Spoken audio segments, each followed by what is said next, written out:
Glycolysis নামে যে কোষীয় অঙ্গাণুটা আছে এটা কিন্তু মেইনলি তোমার বীজের লিপিড সঞ্চয় কোষে দেখা যায়। বীজে কেন লিপিড থাকে? আমরা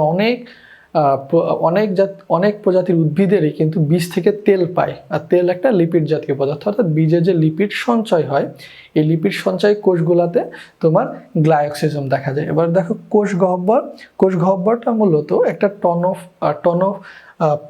টনোপ্লাস্ট নামক একটা পর্দা দ্বারা আবৃত থাকে। দেখো আমি একটু কনফিউশনে পড়ে গেছি আসলে, কেন টনোফাইবিল এবং টনোপ্লাস্ট এই দুটা একটু তোমরা কিন্তু ডিফারেন্সিয়েট করতে পারতে হবে। টনোফাইবিল কিন্তু তোমার যখন আমরা ডেজমোসোম পড়ছিলাম, অর্থাৎ কোষঝিলে একটা অবস্থা পড়েছিলাম, সেখানে কিন্তু টনোফাইবিল ছিল এবং এখানে টনোপ্লাস্ট আছে।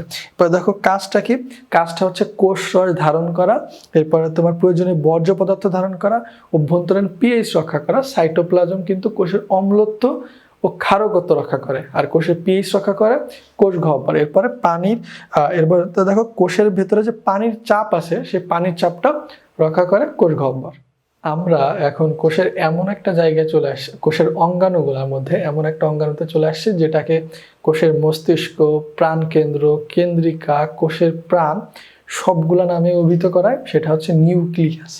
এই নামগুলো অবশ্যই ইম্পর্টেন্ট আমাদের জন্য, এবং এটা আসলে মূলত আবিষ্কার করেন কে? রবার্ট ব্রাউন নামক একজন বিজ্ঞানী পাতার অর্কিড পত্রকোষে নিউক্লিয়াস আবিষ্কার করেন এবং নামকরণও করেন তিনি। এরপরে দেখো তোমার মেইনলি কিন্তু আদি কোষে নিউক্লিয়াস থাকে না, কেননা নিউক্লিয়াসের আবরণ থাকে না, শুধুমাত্র একটা ডিএনএর মতো থাকে বা আরএনএ থাকে, এবং সেই জায়গাটাকেও আমরা জানি যে ডিএনএ থাকার জায়গাটাকে নিউক্লিওয়েড বলে। এরপরে দেখো তাহলে আদি কোষে না থাকলে প্রকৃত কোষে থাকে মেনলি, কিন্তু কিছু প্রকৃত কোষ আছে যেগুলো অনেক সময় দেখা যায় না, সেটা হচ্ছে সিপ কোষ। আমরা আসলে যখন টিস্যুতন্ত্র নিয়ে পড়বো সেইখানে এটা জানতে পারবো। সিপ কোষে থাকে না, তারপরে আরবিসি বা লোহিত রক্তকণিকাতে থাকে না, এবং তোমাদের বইতে এখানে একটু লিখতে হয়তো ভুলে গেছে, অনুচক্রিকাতেও কিন্তু নিউক্লিয়াস থাকে না।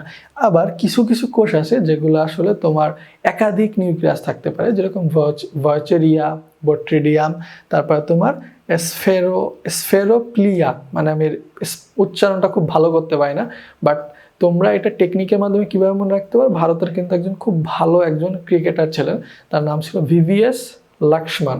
সে ভিভিএস দেখো এই 3টা লেটারই কিন্তু এই 3টা শৈবালের ফার্স্ট লেটার। এরপরে দেখো পেনিসিলিয়াম একটা ছত্রাক, এটা আলাদাভাবে মনে রাখো। পেনিসিলিয়ামে বহু নিউক্লিয়াস দেখা যায়, এবং এই বহু নিউক্লিয়াস দেখলে এদেরকে কি বলা হয়? সিনোসাইট বলা হয়।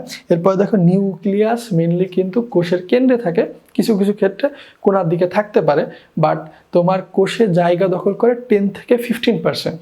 কিন্তু আমরা জানি যে তোমার আমাদের যে শুক্রাণু আছে, শুক্রাণুর মেন অংশ কিন্তু শুক্রাণুর মস্তকে যে নিউক্লিয়াস থাকে, এই জন্যই তোমার স্পার্ম বা শুক্রাণুতে 90% কিন্তু নিউক্লিয়াস জায়গা দখল করে। এই দুইটা তথ্য খুবই ইম্পর্টেন্ট, অনেক বেশি পরীক্ষায় আসে।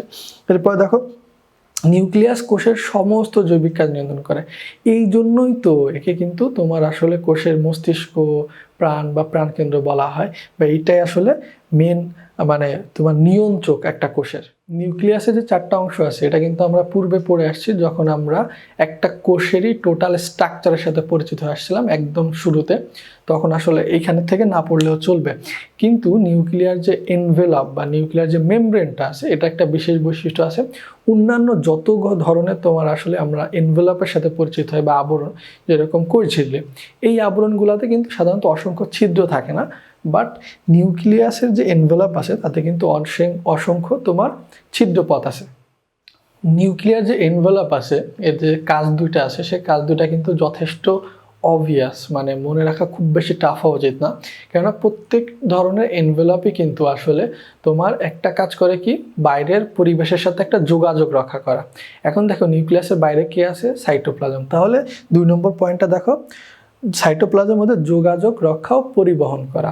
এর বাইরে দেখো আমাদের নিউক্লিয়াসের 4টা পার্ট আছে, 4টা পার্টের একটা হচ্ছে নিউক্লিয়ার এনভেলপ, বাকি যে 3টা পার্ট আছে অর্থাৎ নিউক্লিওপ্লাজম, তোমার নিউক্লিওলাস এবং ক্রোমাটিন তন্তু, এই 3টাকে সাইটোপ্লাজম থেকে আলাদা করা বা সংরক্ষণ করা খুবই অবভিয়াস।